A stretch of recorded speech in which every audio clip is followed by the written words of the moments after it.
Hello everyone, क्या हाल चाल भैया। आज हम लोग इटरेशन एंड डियर एलिमिनेशन इस चैप्टर का बढ़िया से वन शॉट रिवीजन करेंगे। सारे एनसीईआरटी में जितने भी बातें कही गई हैं उन सारी बातों को हम लोग कम से कम समय में आपके पास पहुंचाने का पूरी प्रयत्न करेंगे। ठीक है भैया, एक बात जान लो, एनसीईआरटी से अलावा और कहीं से भी मत पढ़ना, क्योंकि एनसीईआरटी इस समय आप लोगों के लिए भगवान देवता सारी चीज है। तो भैया पढ़ो, वही चीज पढ़ो जो एकदम इम्पोर्टेंट है। तो इस समय एनसीईआरटी आपके लिए बहुत ज़्यादा इम्पोर्टेंट है। सो मेरी बात मानो तो आप प्रेफर करो एनसीईआरटी तो ज़्यादा पढ़ने से। चलिए इस ऑडियो बुक में अब हम लोग स्टार्ट करते हैं। देखो, इटरेशन सबसे पहले गलतफहमी क्या होती है बच्चों की कि सर इटरेशन का मतलब होता है वेस्ट मटेरियल, लेकिन कैसा वेस्ट मटेरियल? एक होता है वेस्ट मटेरियल यूरिन, एक होता है वेस्ट मटेरियल जो फूड होता है, फूड की जो हमारे फीटल मटेरियल होते हैं वो भी वेस्ट होता है। तो भैया वो फीटल मटेरियल वाला इस चैप्टर में वेस्ट की बात नहीं कर रहा। इस चैप्टर में जो वेस्ट की बात कर रहा है यूरिन की बात कर रहा है। यूरिन मतलब जितने भी हम लोग पेशाब मतलब टॉयलेट के थ्रू जितने भी अब अलग अलग प्रजातियां अलग अलग तरीके से यूरिन निकालती हैं। कोई अमोनिया निकालता है, कोई यूरिया निकाल रहा है, कोई यूरिक एसिड, मतलब अलग अलग ऑर्गेन अलग अलग यूरिन निकालते हैं। सबका अपना अपना अलग अलग प्रक्रिया है। ठीक है, चलो सबसे पहले मैं तुम्हारा क्लियर कर दूं कि भैया हम इस चैप्टर में पूरे यूरिन की बात करने जा रहे हैं। मतलब जितने भी रिमूवल वाली बात होगी तो यूरिन की बात होगी।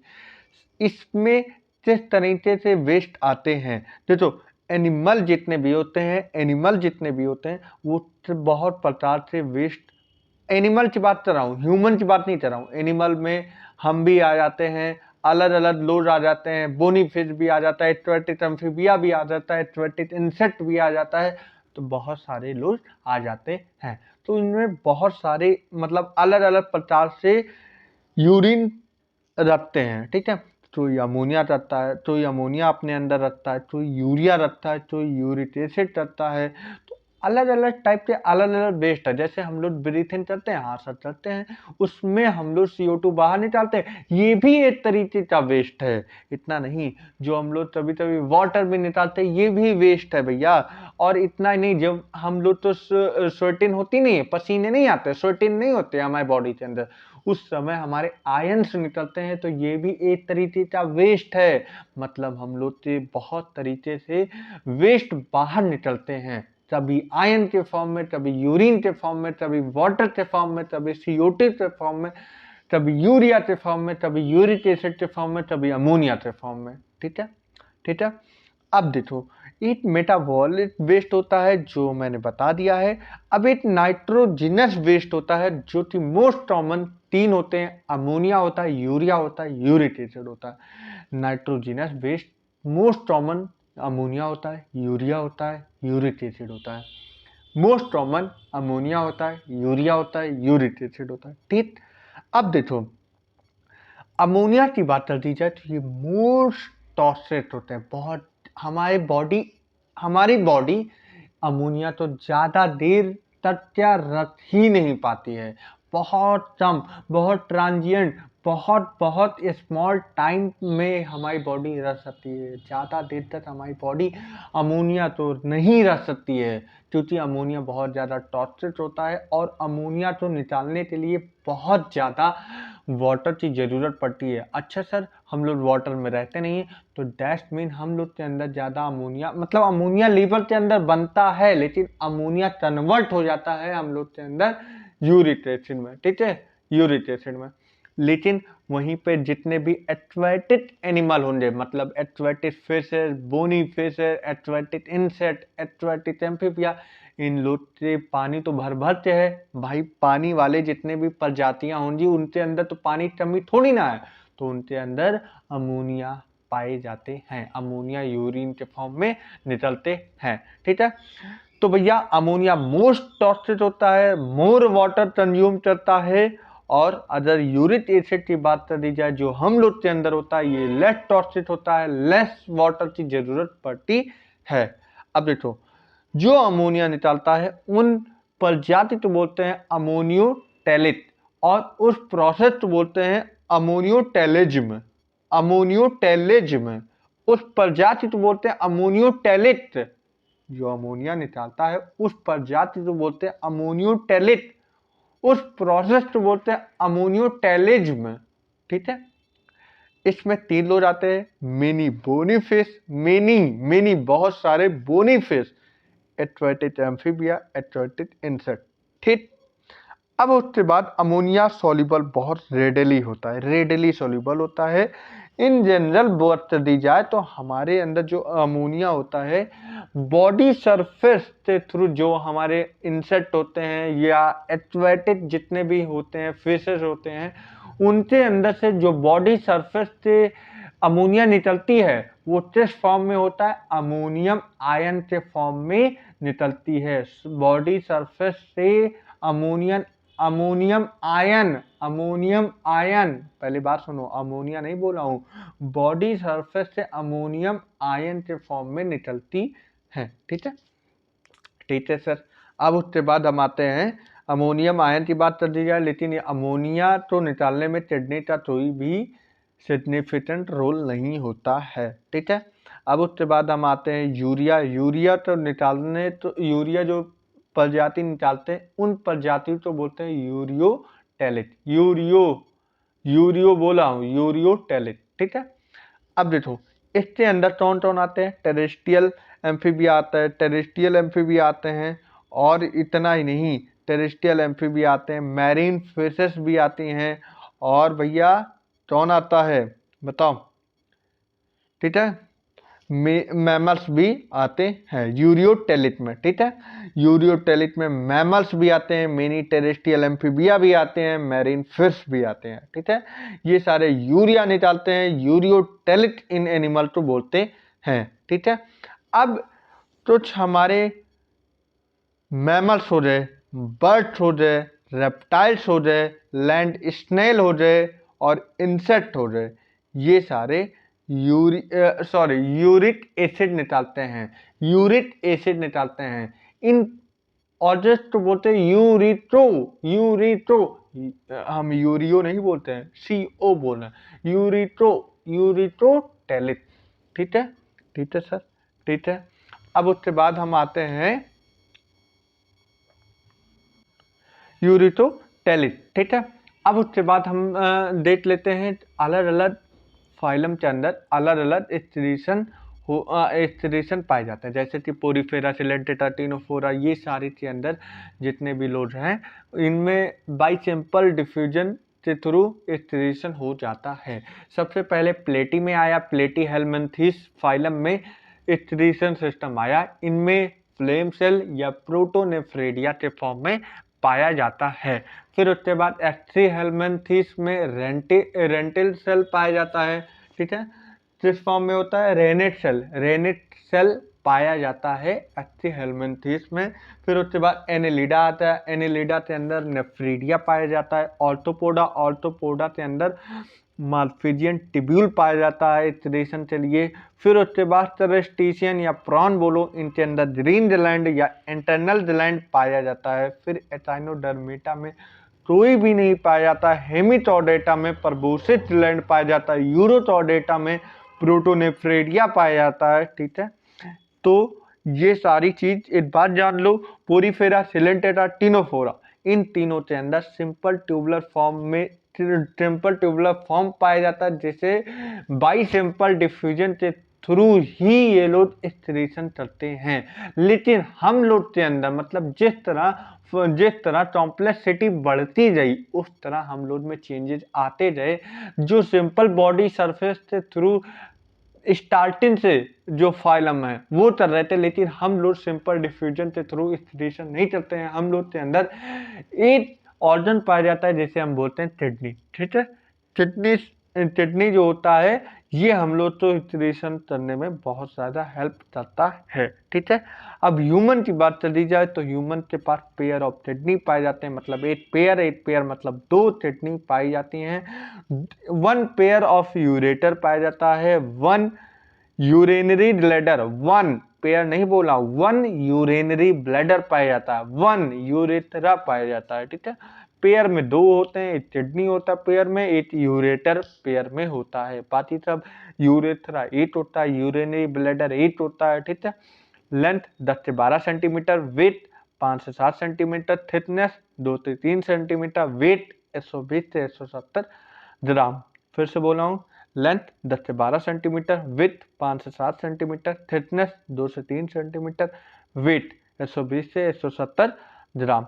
फिर से बोला हूँ, लेंथ 10 से 12 सेंटीमीटर, विथ 5 से 7 सेंटीमीटर, थिकनेस 2 से 3 सेंटीमीटर, वेट 120 से 170 ग्राम। ये सारे मेजरमेंट हो रहे हैं। अब देखो, जो किडनी होता है रेडिश ब्राउन होता है, बीन शेप का होता है, और ये सिचुएटेड कहाँ होता है, last thoracic and third lumbar. देखो इसका सिचुएशन कहाँ सिचुएटेड होता है, between the last thoracic and third lumbar of vertebrae.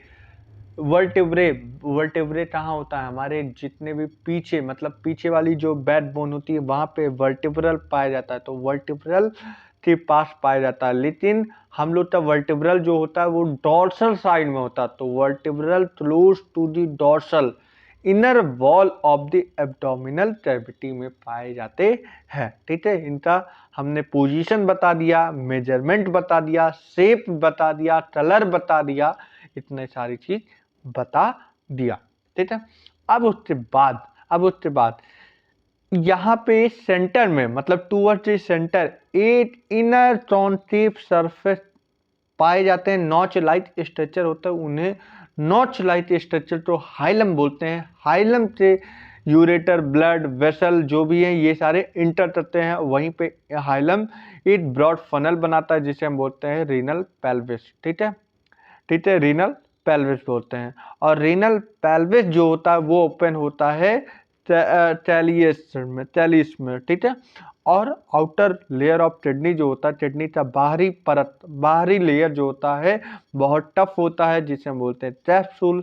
और इनसाइड द किडनी, किडनी के अंदर 2 पार्ट होते हैं, inner medulla, outer cortex. Inner medulla, outer cortex होता है, ठीक है, इनर मेडुला, आउटर कॉर्टेक्स होता है, ठीक है। अब मेडुला के अंदर बहुत सारे टोनिकल फॉर्म में स्ट्रक्चर होते हैं जिसे हम बोलते हैं मेडुलरी पिरामिड, मेडुलरी पिरामिड, ठीक है। अब तो ये जो मेडुलरी पिरामिड्स होते हैं ये जाते स्टार्टिंग में माइनर कैलिस बनते हैं, फिर ये बड़ा सा मेजर कैलिस बनाते हैं, फिर उसके बाद पेल्विस से यूरेटर में जाते हैं, यूरेटर से यूरिनरी ब्लैडर में जाते हैं, यूरिनरी ब्लैडर से यूरेथ्रा में जाते हैं, और यूरेथ्रा से जो यूरिन होता है बाहर चला जाता है। पैसेज मैंने बता दिया किस तरह यूरिन बाहर जाता है, ठीक है, किस तरह बाहर जाता है, ये सारे पैसेज मैंने बता दिए हैं, ठीक है। अब चलो आगे बात करते हैं भैया। सबसे इंपॉर्टेंट बात है दी 8 लाइन एनसीईआरटी की बोली, ये सबसे इंपॉर्टेंट है। देखो, दी शॉर्टेस्ट स्टैंडर्ड इन बिटवीन, मतलब शॉर्टेस्ट के बीच में मेडुलरी पिरामिड, मतलब मेडुलरी पिरामिड के बीच में शॉर्टेस्ट में पाए जाते हैं, उन पाए जाने वाले का नाम है column of Bertini, column of Bertini, जो ये मेडुलरी पिरामिड के बीच में पाए जाते हैं। और लेकिन ये मेडुलरी पिरामिड में नहीं होते हैं, ये होते हैं टॉर्टस में होते हैं। मेरी बात सुनना कि जो ये रीनल कॉलम ऑफ बर्टिनी होते हैं ये मेडुलरी पिरामिड के बीच में पाए जाते हैं, मेडुलरी पिरामिड के बीच में पाए जाते हैं, और ये पार्ट होते हैं टॉर्टस से, ठीक है। अब देखो, हर एक किडनी नियरली 8 मिलियन नेफ्रॉन पाए जाते हैं। हर नेफ्रॉन जो होता है ये फंक्शनल यूनिट ऑफ किडनी होता है। सबसे बड़ी बात ये जान लो, नेफ्रॉन के पास 2 पार्ट होते हैं, ग्लोमेरुलस और रीनल ट्यूब्यूल। और अदर ग्लोमेरुलस एक टफ ऑफ कैपिलरी बनाता है जिसे 2 नाम देते हैं, एक एफरिएंट आर्टियोल जो कि एक फाइन ब्रांच, बहुत पतला सा ब्रांच होते हैं, और रीनल आर्टरी, मतलब वहाँ से सारी जितने भी ब्लड होते हैं वो आते हैं, ग्लोमेरुलस में इकट्ठा होते हैं और ग्लोमेरुलस से दूर जाते हैं तो उसको हम बोलते हैं एफरेंट आर्टियोल। मैंने बोला क्या, जो ब्लड आता है वो एफरेंट आर्टियोल से आता है, ग्लोमेरुलस में इकट्ठा होता है, फिर उसके बाद ग्लोमेरुलस से बाहर जब जाना होता है तो एफरेंट आर्टियोल से चला जाता है बाहर। ठीक है, ठीक है भाई, ठीक है सर, ठीक है। अब देखो, रीनल ट्यूब्यूल जो कि स्टार्ट होता है डबल, सिंगल नहीं बोला हूं, double wall cup light structure. Double wall मतलब दो वॉल है, कप लाइट स्ट्रक्चर है, जिसे हम बोलते हैं बुमेन्स कैप्सूल। बुमेन्स कैप्सूल, ठीक है, बुमेन्स कैप्सूल बोलते हैं, जो कि ये इनक्लोज होता है, मतलब उसके अंदर जो बुमेन्स कैप्सूल के अंदर कौन होता है, कौन पाया जाता है, ग्लोमेरुलस, ग्लोमेरुलस पाए जाते हैं। अब ग्लोमेरुलस बुमेन कैप्सूल दोनों तो मिला दिया जाए, मतलब ग्लोमेरुलस प्लस बुमेन कैप्सूल दोनों मिल जाए तो इन्हें हम बोलते हैं Malpighian body. Malpighian body, Malpighian body. अगर बुमेन कैप्सूल और ग्लोमेरुलस के साथ में मिल जाए तो इन्हें हम बोलते हैं माल्फिजियन बॉडी या रीनल कॉर्पस्कल। ठीक है, देखो, फिर एक हाईली टॉइल्ड नेटवर्क पाए जाते हैं, उन्हें हम बोलते हैं PCD. PCT proximal convoluted tubule. और hair pin, hair pin shape तो हम क्या बोलते हैं, Henle loop. Hair pin loop तो क्या बोलते हैं, हेनली लूप, हेनरी लूप बोलते हैं, हेनरी लूप बोलते हैं। ठीक है, देखो, हेनरी लूप जो होता है ये नेक्स्ट पार्ट होता है, इनके पास दो पार्ट पाए जाते हैं, मतलब हेनरी लूप के पास दो पार्ट होते हैं, एक एसेंडिंग हेनरी लूप होता है, एक डिसेंडिंग हेनरी लूप होता है। ठीक है, एसेंडिंग लिम्फ जो होता है या एसेंडिंग लूप जो होता है वो बहुत ज़्यादा हाईली टॉइल्ड होता है। फिर जो हमारा डिसेंडिंग लूप होता है वो जाके आगे ओपन होता है हाईली टॉइल्ड स्ट्रक्चर में, जिसे हम बोलते हैं डीसीटी। डीसीटी जिसका नाम होता है डिस्टल कॉन्वोल्यूटेड ट्यूब्यूल। ठीक है, डिस्टल कॉन्वोल्यूटेड के पास बहुत सारे नेफ्रॉन होते हैं, ये ओपन होता है स्ट्रेट लाइन ट्यूब में, जिसे हम बोलते हैं चलटिन डट। ठीक है, many of which converge and open in a renal pelvis through medullary pyramid by the chalice। ठीक है, ये सारी बात हो चुकी। अब उसके बाद माल्फिजियन, टॉर्पिसल, पीसीटी, डीसीटी, ये तीन, मैंने तीन का नाम लिया, जल्दी जल्दी बोलो अपने अंदर। Malpighian body, Malpighian body, Malpighian body, Malpighian body, PCT, DCT, PCT, DCT, ये तीनों कॉर्टिकल नेफ्रॉन के अंदर पाए जाते हैं। लेकिन वहीं पे लूप ऑफ हेनरी जो होता है, लूप ऑफ हेनरी होता है, ये मेडुलरी पिरामिड बहुत ज़्यादा डिप में पाए जाते हैं, बहुत ज़्यादा गहराई में पाए जाते हैं, डिप में पाए जाते हैं। ठीक है, ठीक है सर, ठीक है सर। अब उसके बाद हम आते हैं दो चीज, एक होता है हमारा क्या नाम है, दो चीज में हम कंपेयर करने जा रहे हैं, जरा उसको सुनना अपने माइंड में और फिर अपने माइंड में रिकॉल करना। एक कॉर्टिकल नेफ्रॉन होता है, एक जस्टा मेडुलरी नेफ्रॉन होता है। कॉर्टिकल नेफ्रॉन 85% होता है, स्मॉल होता है, मेनली प्रेजेंट इन कॉर्टेक्स। अरे भैया, कॉर्टिकल से ही मालूम पड़ा कि साहब ये कॉर्टेक्स में ही रहेंगे। ठीक है, इनमें वसा रेक्टा बहुत एब्सेंट होता है या ना के बराबर होता है, बहुत छोटा होता है या तो ना के बराबर होता है। ठीक है, लूप ऑफ हेनरी जो होता है बहुत शॉर्ट होता है, लेकिन वहीं पे जस्ट मेडुलरी नेफ्रॉन की बात कर दी जाए तो ये 15% में होता है, लार्ज होता है, मैक्सिमम परसेंट। देखो, मैक्सिमम परसेंट इन मेडुला, जो जस्टा मेडुलरी होता है ये मैक्सिमम परसेंट होता है मेडुलरी रीजन में ज्यादा पाए जाते हैं। वासा रेक्टा परसेंट होता है और बहुत ज्यादा लार्ज होता है। ठीक है, ठीक है सर, ठीक है। फिर उसके बाद इफ्रियंट आर्टियोल एक पतली सी कैपिलरी बनाता है, जिसे हम बोलते हैं पेरीट्यूबुलर कैपिलरी। स्टार्टिंग में उसका नाम पेरीट्यूबुलर कैपिलरी होती है, जब हेनरी लूप के पास जाती है तब यू शेप का एक स्ट्रक्चर बना लेती है, जिसे हम बोलते हैं वासा रेक्टा। ठीक है, जिसे हम बोलते हैं वासा रेक्टा, जिसे हम बोलते हैं भैया वासा रेक्टा। ठीक है, ठीक है सर। अब उससे बात सुनो, यूरिन फॉर्मेशन 3 प्रोसेस में होता है, एक ग्लोमेरुलस, एक फिल्ट्रेशन, एक रीएब्जॉर्बेशन होता है, ठीक है। एक होता है ग्लोमेरुलर फिल्ट्रेशन, एक होता है रीएब्जॉर्शन, एक होता है सिट्रेशन। ग्लोमेरुलर फिल्ट्रेशन तो ही अल्ट्रा फिल्ट्रेशन बोलते हैं, रीएब्जॉर्शन बोलते हैं, सिट्रेशन।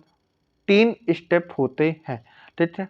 अब देखो, जो हमारा किडनी होता है 1100 से 1200 ml पर मिनट ये क्या नाम है, फिल्टर चलती है। 1100 से 1200 ml प्रति मिनट हमारी किडनी फिल्टर चलती है। 1100 से 1200 पर मिनट हमारी ब्लड फिल्टर चलता है। हमारी किडनी जो होती है 1100 से 1200 ml ब्लड प्रति मिनट फिल्टर चलती है, ठीक है। अगर वहीं पे बात कर दी जाए, ये पूरा जब क्या नाम है फिल्टर कर देती है, 1100 से 1200 ml ब्लड प्रति मिनट फिल्टर चलती है, ठीक है।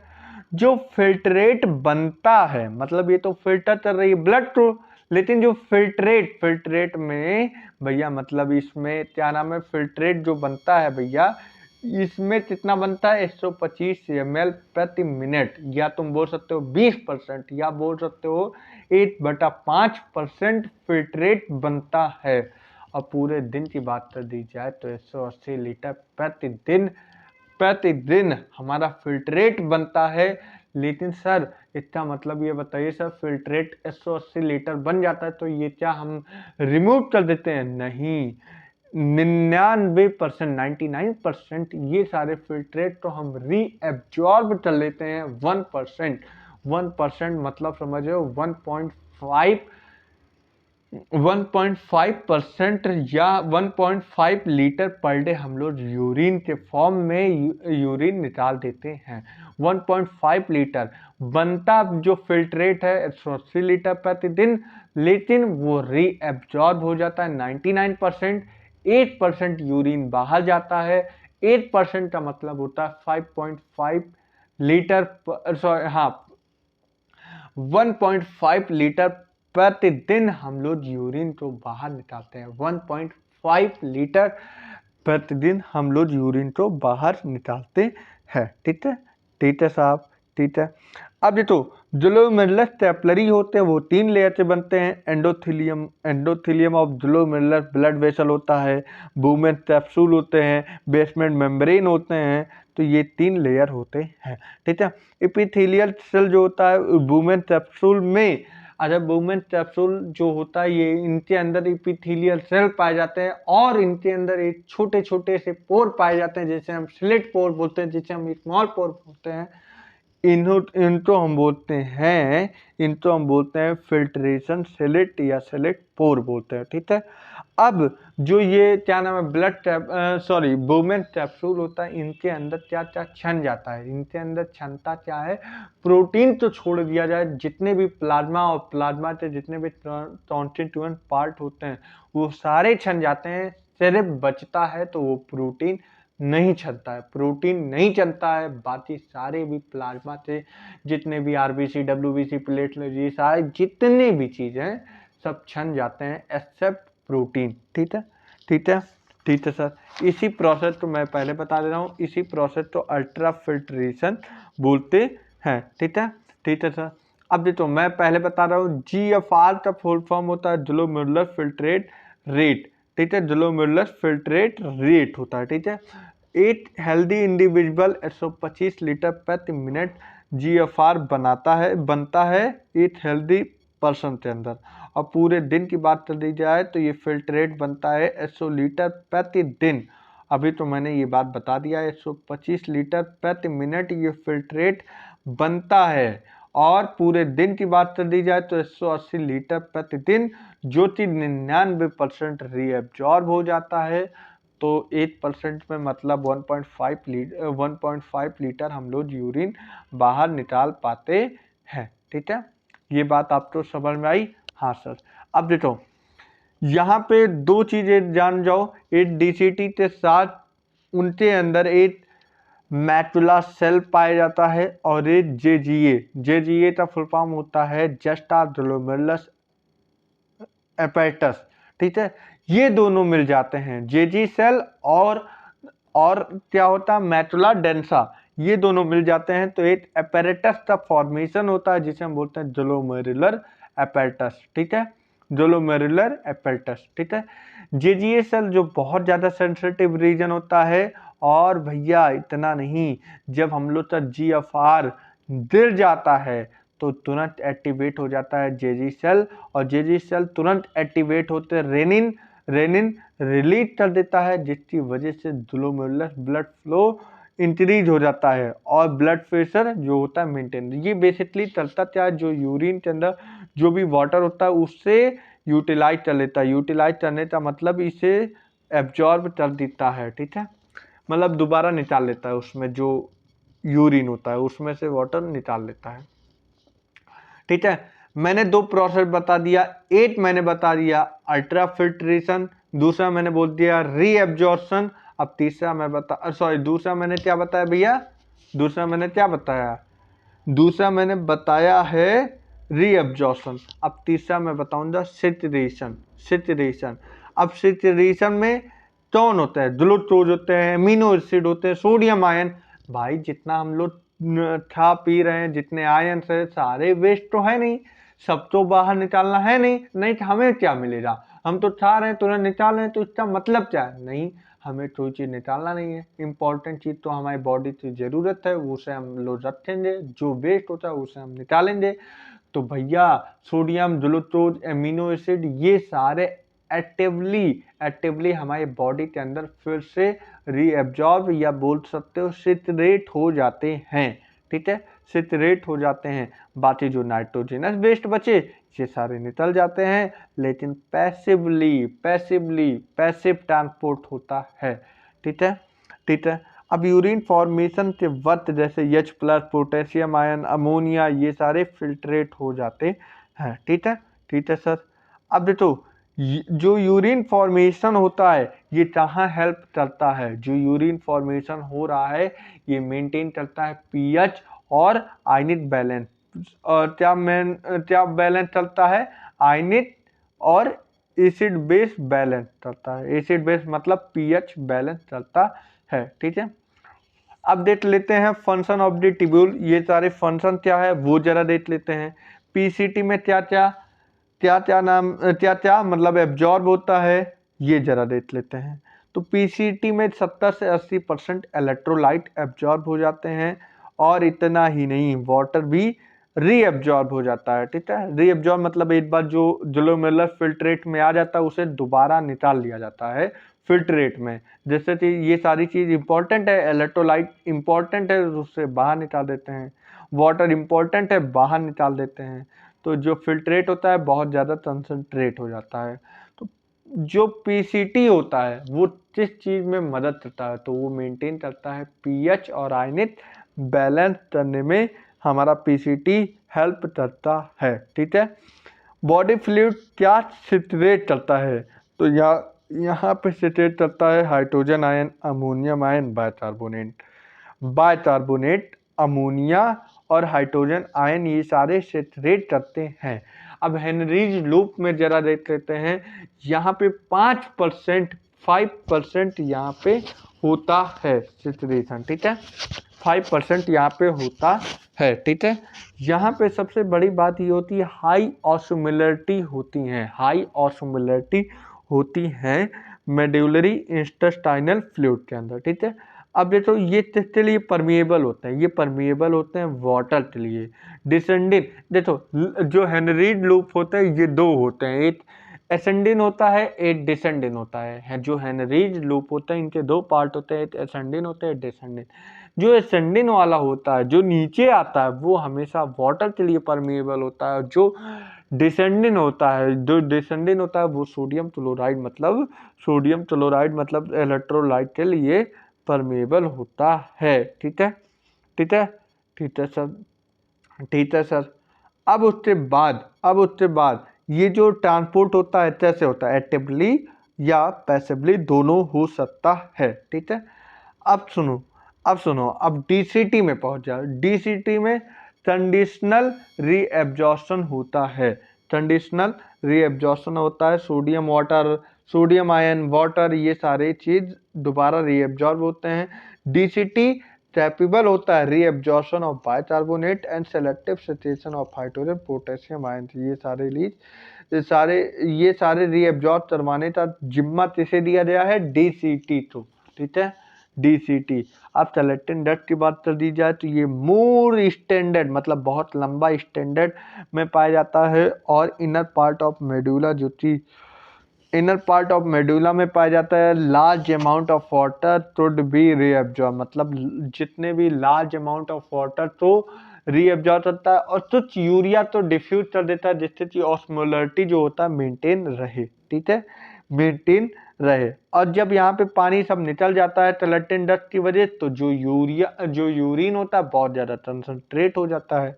ठीक है, और ये सेचुरेट करता है तो हाइड्रोजन आयन, पोटेशियम आयन। ठीक है, अब देखो उसके बाद हम आते हैं काउंटर करंट मैकेनिज्म। इसमें दो लोड की जरूरत पड़ती है, एक हमारे नेफ्रॉन, दूसरा होता है वासारेट्टा। ठीक है, वासारेट्टा, ये दोनों अपोजिट में वर्क करते हैं। इसमें सिग्निफिकेंट रोल होता है वासारेट्टा और हेनरीज लूप से। ठीक है, हेनरीज लूप से, मतलब इन दोनों तो सिग्निफिकेंट जरूरत पड़ती है। ठीक है, अब ये सारे पैटर्न क्या बनाते हैं? काउंटर करंट पैटर्न बना लेते हैं। और भैया इतना ही नहीं, जो होता है proximity between the Henle's loop and vasa recta, ये किस तरह मेंटेन करते हैं? तो ये सब मेंटेन करते हैं increase osmolarity toward the inner medullary interstitium. ठीक है, ये मेंटेन करते हैं कैसे? ऑस्मोलरिटी तो इंक्रीज कर देते हैं, लेकिन कहाँ पे? इनर मेडुलरी इंटरस्टिशियम में। कहाँ से कितने से, मतलब जो इंक्रीज करते हैं कितने से कितने तक?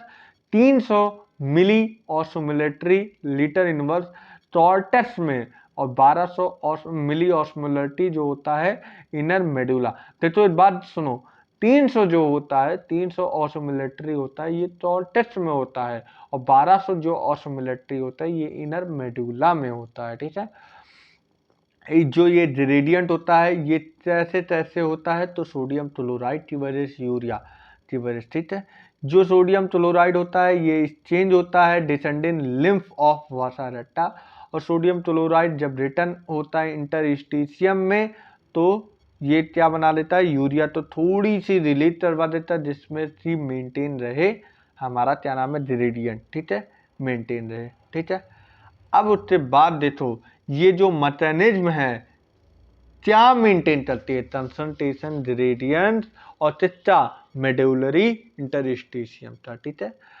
ठीक है, हाँ सर, अब ठीक है। अब रेगुलेशन ऑफ किडनी फंक्शन देख लेते हैं। जब हमारा ब्लड फ्लूइड वॉल्यूम, आयनिक कंसंट्रेशन जैसे ही फॉल होता है, जैसे मान लो अभी कहीं एक्सीडेंट हो गया, एक्सीडेंट की वजह फ्लूइड ज़्यादा लॉस हो गया, तुरंत एक्टिवेट हो जाता है। और ये एक्टिवेट होने के बाद ये सिंडर जो होता है हाइपोथैलेमस के पास जाता है, और हाइपोथैलेमस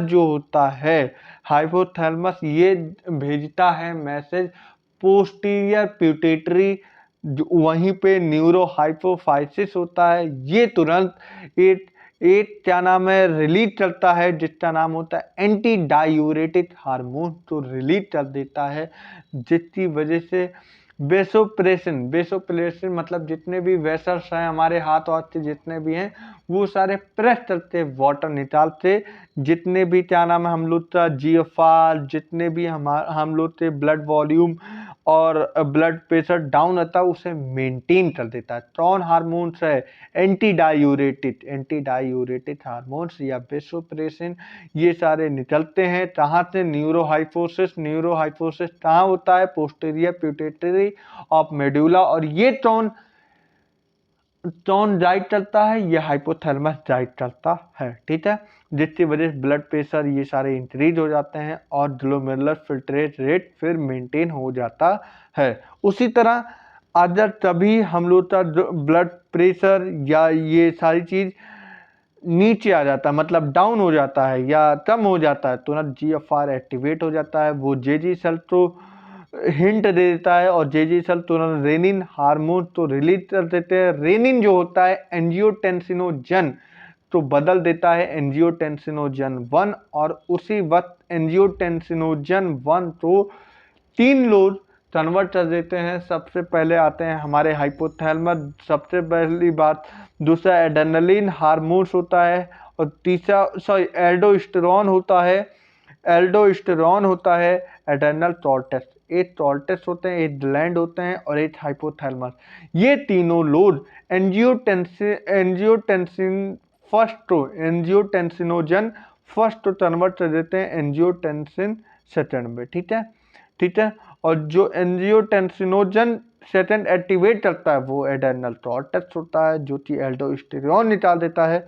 और एल्डोस्टेरॉन क्या करता है, ये सोडियम आयन वाटर, ये सारे डीसीटी से, डीसीटी में जो सोडियम आयन है वाटर है, ये सारे रीअब्जॉर्ब कर देता है, और जिसकी वजह से हमारा ब्लड प्रेशर और जीएफआर इंक्रीज हो जाता है, या तुम कहो मेंटेन हो जाता है। इसी पूरे प्रोसेस को बोलते हैं रेनिन एंजियोटेंसिन। रेनिन मतलब रेनिन निकलता है जेजी सेल से, वो हिंट दे देता है, क्या नाम है, हमारा एंजियोटेंसिनोजन 1 तो सॉरी एंजियोटेंसिनोजन तो कन्वर्ट कर देता है एंजियोटेंसिनोजन 1 तो, और एंजियोटेंसिनोजन 1 3 लोड मिलते हैं हाइपोथैलेमस, एड्रेनलिन हार्मोन्स और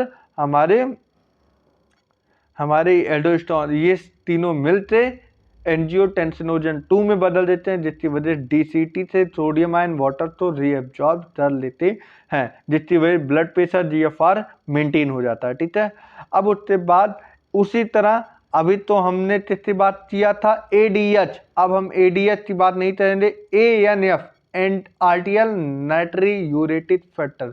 वहां पे मैंने वेसो कंट्रैक्टर बोला था, यहाँ पे हम बोलेंगे वेसो डायलेटर। ये डायलेट कर देता, डायलेट करने का मतलब जब भी हम लोग के क्या नाम है ब्लड प्रेशर डिक्रीज हो जाते हैं, ब्लड प्रेशर डिक्रीज हो जाते हैं, तो हमारा एएनएफ रिलीज होते, जिसकी वजह से ये सारे मैकेनिज्म मतलब जस्ट एंटागोनिस्टिक है, किससे, एंटी डायूरेटिक हार्मोन से जस्ट एंटागोनिस्टिक है, एंटी नाइट्रियूरेटिक फैक्टर जस्ट एंटागोनिस्टिक है। वहाँ पे क्या होता था, वहाँ पे बीपी ऊपी हाई हो जाता था, एक्सेसिव ब्लड फ्लूइड की वजह से देता हो, यहाँ पे ब्लड प्रेशर डिक्रीज हो जाता, तब यहाँ पे ये बेसो डायलेटर का वर्क होता है। मिचुरेशन क्या होता है, अब ये मिचुरेशन हम लोग पढ़ लेते हैं, फिर उसके बाद हम लोग का लास्ट टॉपिक डिसऑर्डर बचता है।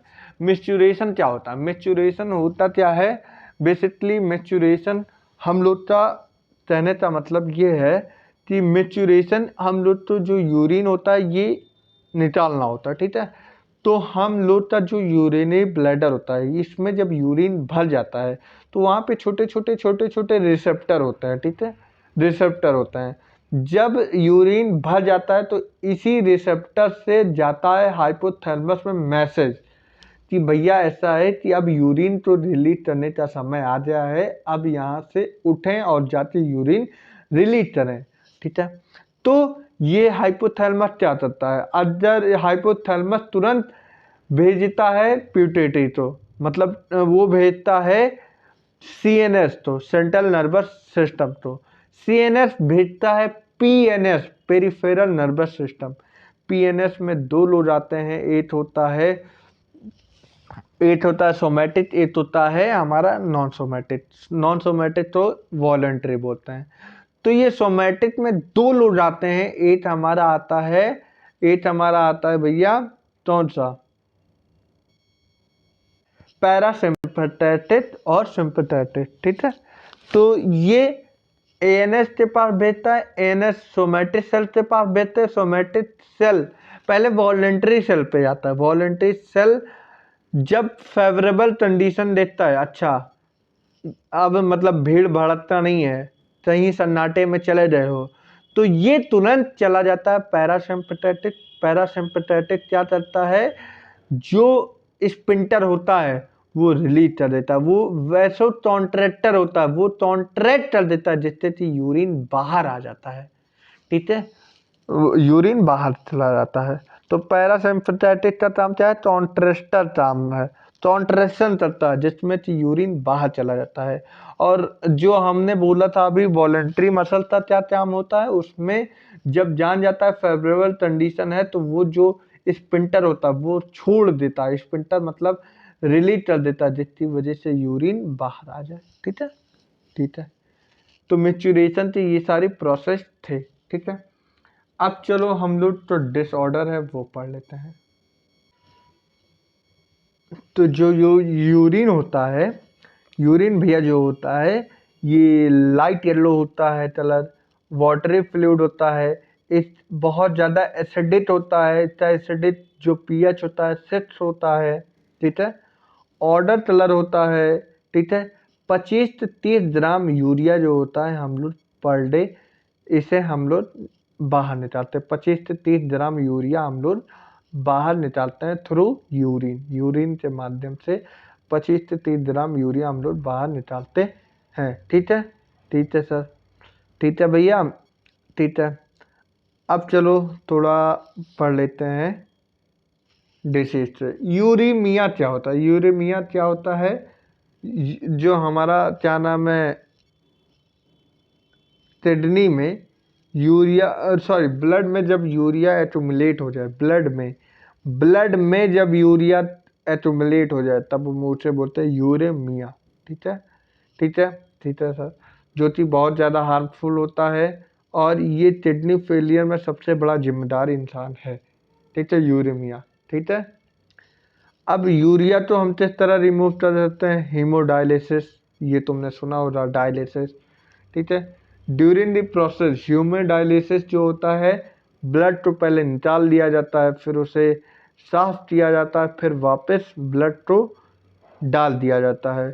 ठीक है, जब ब्लड को निकालते हैं तब उसमें एक क्या नाम है एंटीकोगुलेंट मिलाया जाता है, जैसे कि हिपेरिन हो जाता है, जिसकी वजह से जो ब्लड होता है वो साफ हो जाता है, फिर वापस हम लोग डाल देते हैं जो ब्लड होता है। ठीक है, ठीक है सर, काफ़ी बहुत ज़्यादा दिक्कत होती है।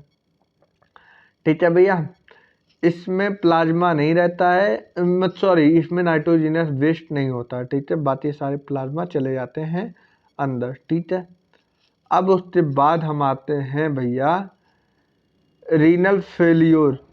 जब हम लोग क्या नाम है किडनी ट्रांसप्लांटेशन होते हैं, जो कि CMI जो होता है क्या बोल रहा हूँ सेल मेडिटेटेड होता है, तो ये जो होता है इम्यूनिटी, सेल मेडिटेटेड इम्यूनिटी जो होता है यही इम्प्लांटेशन करवाने में मदद करवाता है। ठीक है, ट्रांसप्लांटेशन करवाने में मदद करवाता है। हमेशा देखना कभी भी किसी की किडनी अगर तुम डोनेट कर रहे हो तो वो हमारी बॉडी तुरंत रिजेक्ट कर देता है, क्योंकि हमारी बॉडी के अंदर एक सबसे बड़ी खास बात होती है, वो अपने ऑर्गन को बहुत अच्छे से पहचानती है। इस वजह से अदर कहीं से भी अदर अपने मतलब अदर बात कर दी जाए, भाई हो जाए मान लो, तो अपने रिलेशन मतलब बहुत करीबी हो जाए, वो तभी रिजेक्ट नहीं करती है, नहीं मोस्टली चांस रहता है रिजेक्ट कर देती है, क्योंकि वो अपने बॉडी को पहचानी रहती है। ठीक है, इसमें बहुत सारे लोग आते हैं, क्या नाम है एक इंजेक्शन आता है वो दे दिया जाता है, जिसकी वजह से थोड़ी देर के लिए वो अपनी ऑर्गन को पहचानना भूल जाते हैं, फिर तुरंत हम लोग ट्रांसप्लांटेशन करवा देते हैं। ठीक है, अब रीनल टेल्टुली जो होता है, टेल्टुली मतलब स्टोन, स्टोन होता है। तो भैया हमारे जब हमारे क्या नाम है किडनी में स्टोन या तुम बोल सकते हो क्रिस्टल फॉर्म में सॉल्ट एक्युमुलेट हो जाते हैं, लेकिन जो सॉल्ट होता है जैसे कि ऑक्जेलेट सॉल्ट हो जाते हैं, ये सारे जब इकट्ठा हो जाते हैं तो उससे हम बोलते हैं रीनल टेल्टुली। ठीक है, ग्लोमेरुली नेफ्रियाटिस क्या होता है, inflammation of glomerulus of kidney, that is glomeruli nephritis. ठीक है, चलो भैया आज हम लोग एक्सक्रीशन चैप्टर का बढ़िया सा रिवीजन कर लिया। अब इस नेक्स्ट चैप्टर आपको बहुत जल्दी ही मिल जाएगा, तो भैया ऐसे पढ़ते रहो, रिवीजन करते रहो और मुस्कुराते रहो। Thank you for everyone.